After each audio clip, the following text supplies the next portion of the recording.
arkadaşlar, 43 ve 44. sıralarda da her ilmeğe bir ilmek olarak sıramızı tamamladık. 45. sıraya geliyoruz. 44. sıra sonunda da toplamda 24 tane sık iğnemiz olması gerekiyor. Şimdi 45. sıraya geldik. Burada renk değişikliği yapacağız. Artık kafa yapımına başlıyoruz. Renk değişikliği yapacağız. Krem ipe geçiyoruz.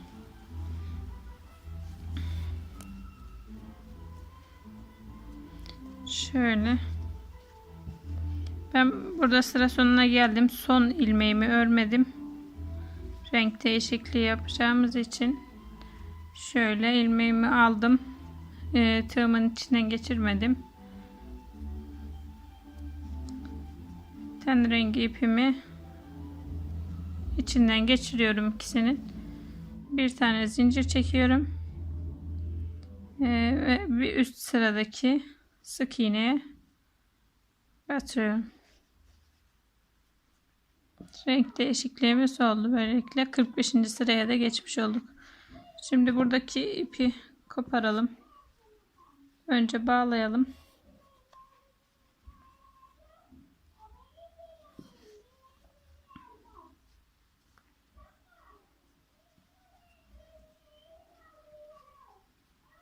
Güzelce bağlayıp ipimizi koparalım artık.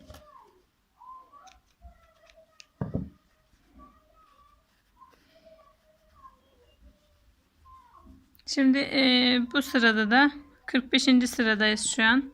45. sıramızda da bir tek bir çift öreceğiz. Bir tekimizi yaptık zaten. Bir çift yapıyoruz şimdi. Bir tek bir çift olarak sıramızı tamamlıyoruz. Bu sıra sonunda da toplamda 36 tane sık iğnemiz olması gerekiyor. 45. sırayı da bir tek bir çift olarak örüyoruz.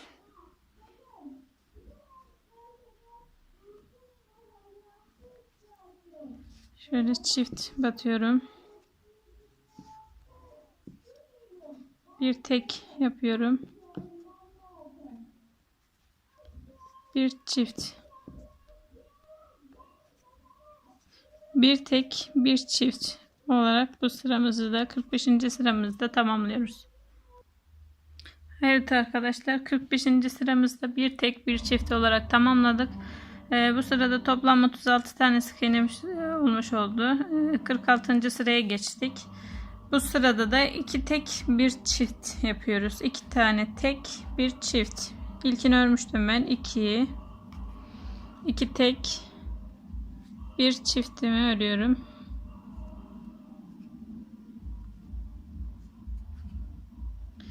İki tek bir çift örüyoruz. İki tek bir çift. Bu şekilde devam ediyoruz. 46. sıramızı da iki tek bir çift olarak bitirdik. 47. sıramıza geldik.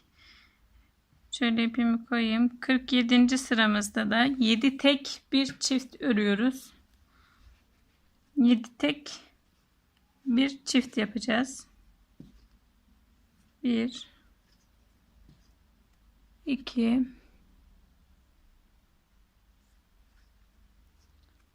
3 4 5 6 7 tek ördüm. Bir çift yapıyorum. Bir tane arttırma yapıyorum. Sıra sonuna kadar böyle 7 tek bir çift olarak devam ediyoruz. 47. sıramız da bitti. 7 tek bir çift olarak ördük. Bu sıra sonunda da 54 tane sık iğnemiz oldu. Şimdi 48. sıraya geçtik. 48. sırada da 3 tek bir çift örüyoruz. Sonra 8 tek bir çift olarak tamamlıyoruz. Yani şöyle 3 tek birinci ördüm ben. 2 3 tek ördüm. bir tane çift örüyorum.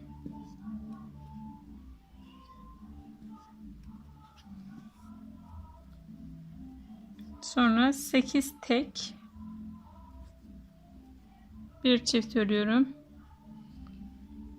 2 3 4 5 6 7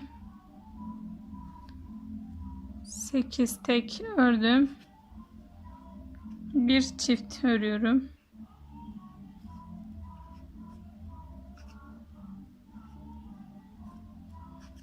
Sonra yine 8 tek bir çift olarak sıra sonuna kadar geliyorum. Bu sıra sonunda da toplamda 60 tane sık iğnemiz olacak. Başta 3 tek bir çift ördüm. Sonra 8 tek bir çift olarak bu sıramızı da tamamlıyoruz. 48. sıramızı da tamamladık. Bu sıra sonunda 60 tane sık iğnemiz oldu. Şimdi 49. sıradayız. Bu sırada da 9 tek bir çift öreceğiz. Sıra başından sıra sonuna kadar 9 tek bir çift öreceğiz. Bu sıra sonunda da 66 tane sık iğnemiz olmuş olacak. Şöyle sıramızı belirleyelim. 9 tek bir çift örüyoruz bu sıra sonuna kadar.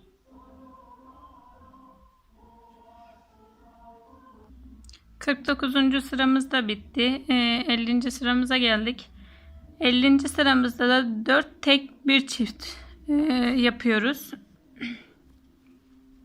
4 tek örüyoruz. 1 2 3 4 tek örüyoruz. Bir çift örüyoruz.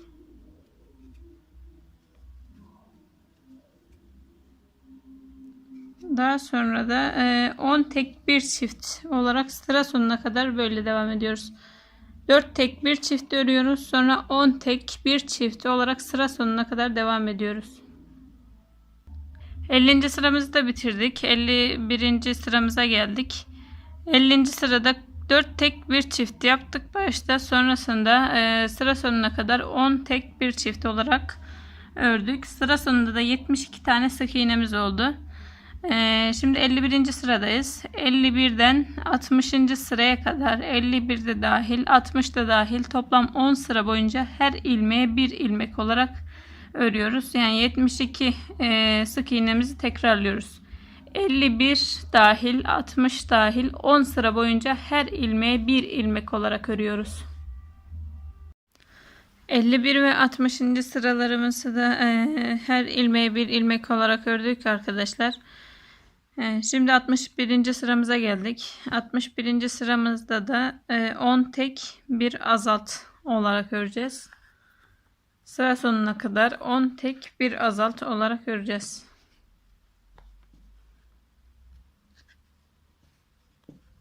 Üç, 4, 5, 6, 7, 8, 9, 10 tek bir azalt yapıyoruz. Sıra sonuna kadar böyle devam ediyoruz. 61. sıramızın sonunda da toplamda 66 tane sık iğnemiz kalması gerekiyor. Sıra sonuna kadar 10 tek bir azalt olarak devam ediyoruz. 61. sıramızda 10 tek bir azalt olarak ördük. 62. sıramızdayız. 62 sırada da 4 tek örüyoruz. İlkini ördüm. 2 3 4 tek ördüm. Bir azaltma yapıyorum.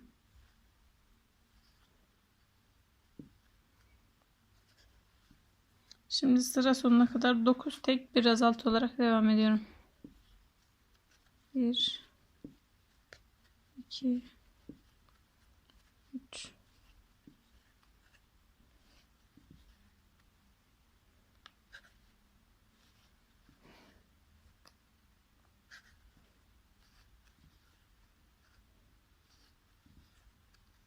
9 tek yaptım. Bir azaltma yapıyorum.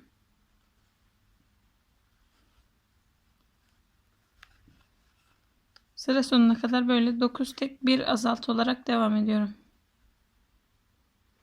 62. sıramızı da bitirdik. 62. sıramızda başta 4 tek bir azalt yaptık.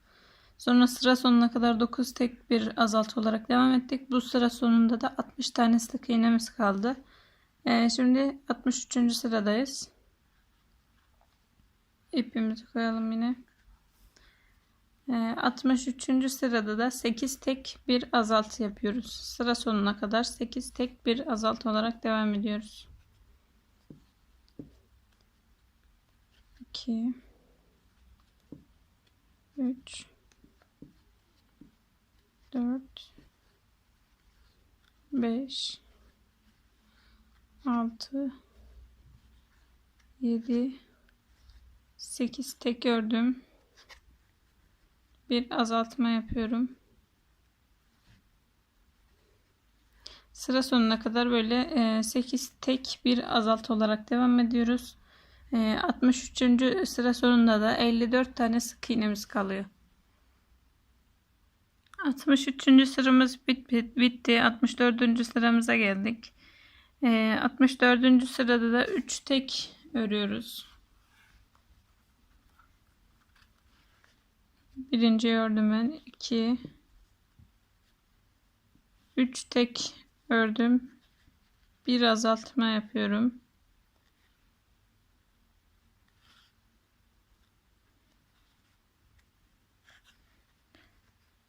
Sonra 7 tek bir azalt olarak sıra sonuna kadar devam ediyorum. 3 tek bir azalt ördüm. 7 tek bir azalt yapıp sıra sonuna kadar devam ediyorum.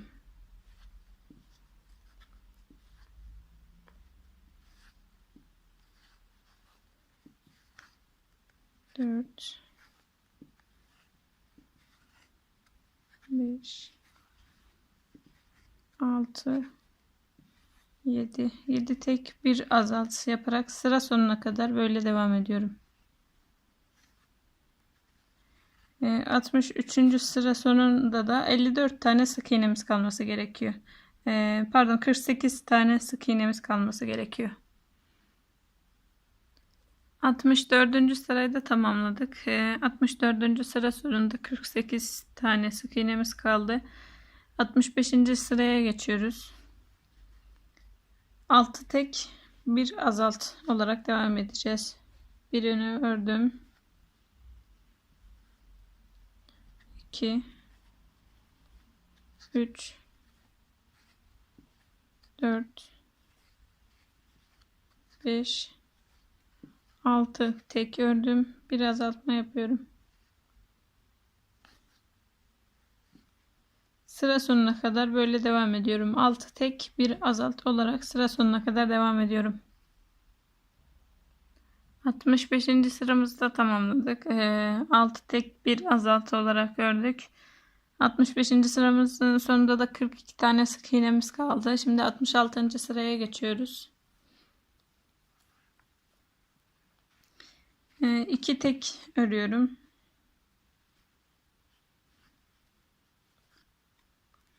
1 2 tek ördüm. Bir azaltma yapıyorum.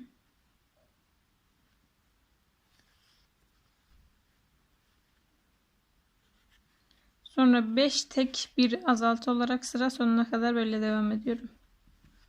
5 tek bir azalt olarak sıra sonuna kadar devam ediyorum.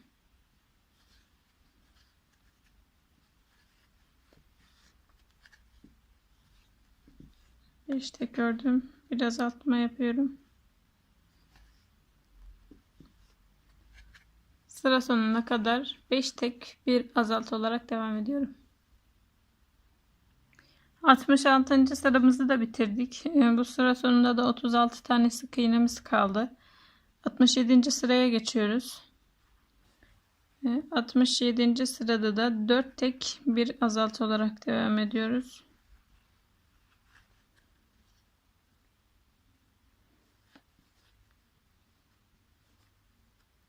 Bir, iki, 4 tek ördüm. Bir azaltma yapıyorum.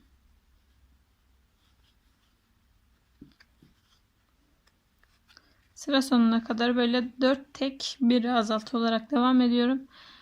Bu sıra sonunda da 30 tane sık iğnemiz kalacak. 4 tek bir azaltı olarak devam edelim ve içine biraz dolduralım. 67. sıramızı da bitirdik arkadaşlar. Bu sıra sonunda da 30 tane sık iğnemiz kaldı. İçini doldurdum ben. Şöyle gözlerinin yerini belirledim. Gözlerini de 58. sıraya taktım. Arada 9 tane sık iğne bırakıp böyle gözüme güzel göründüğü şekilde belirledim. Şöyle iğne taktım. Şimdi buraya göz takacağız. Vidalı göz. Böyle biraz açalım.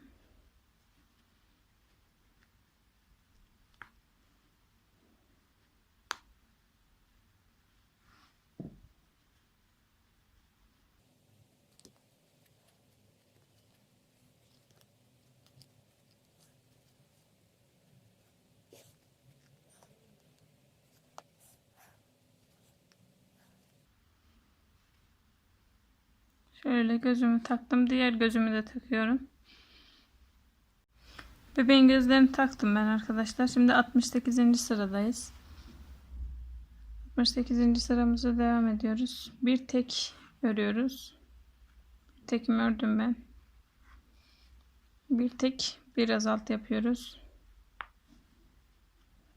Şöyle azaltmamı yaptım. Bir tek bir azalt yapıp 3 tek bir azalt olarak sıra sonuna kadar devam ediyoruz. 3 tek bir azalt.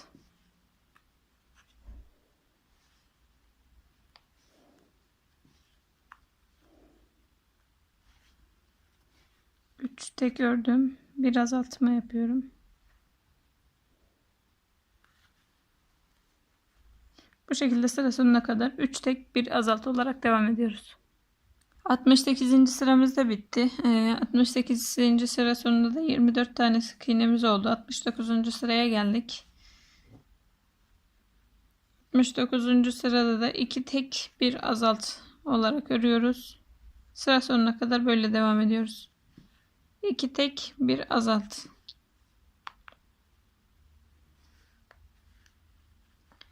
Kafan son sıralarda olduğumuz için biraz örmekte zorlanabilirsiniz. 2 tek ördüm.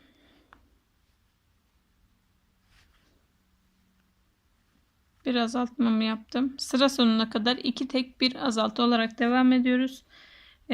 Sıra sonunda da 18 tane sık iğnemiz kalıyor. 69. sıramızda 2 tek bir azaltı olarak ördük. 70. sıramıza geldik. 70.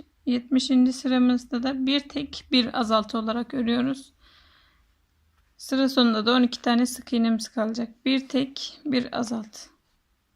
Bir tekimi ördüm. Bir azaltma yapıyorum. Sıra sonuna kadar bir tek bir azaltı olarak örüyorum. 12 tane sık iğnemiz kalıyor sıra sonunda. 70. sıramız da bitti. 71. ve son sıramızdayız. 12 tane sık iğnemiz kalmıştı. Şimdi hepsini azaltma yapıyoruz. 6 tane azaltma yapıyoruz yani. Şöyle. 1. Son sıra olduğu için örmek zor olacak bayağı. 1.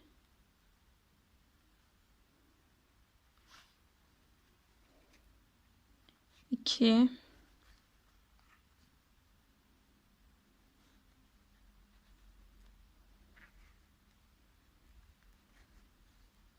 3. 4.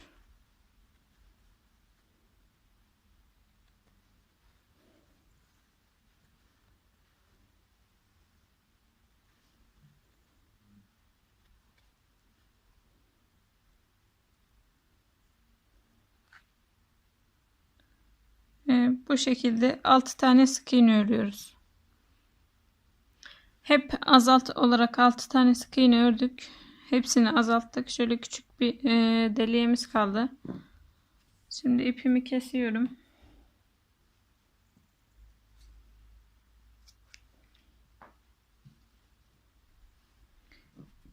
iğnemi takıyorum şimdi ipimin başına. Önce geçirelim şöyle.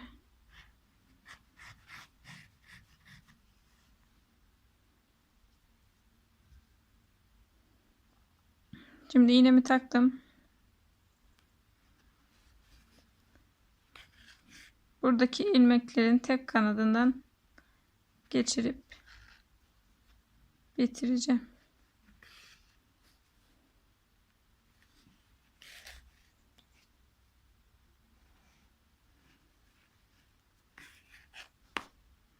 Bitti. Şimdi bu ipimi kaybediyorum. Herhangi bir yerden çıkarıyorum ipimi. Tekrar aynı yerden alıyorum.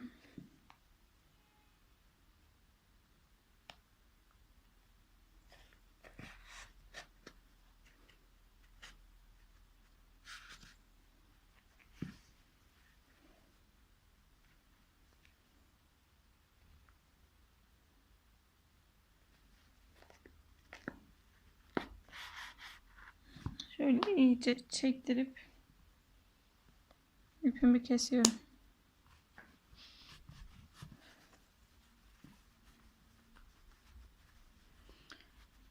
Kafamız da bitmiş oldu böylelikle arkadaşlar. Şöyle tığla iyice içindeki elyafı düzeltelim.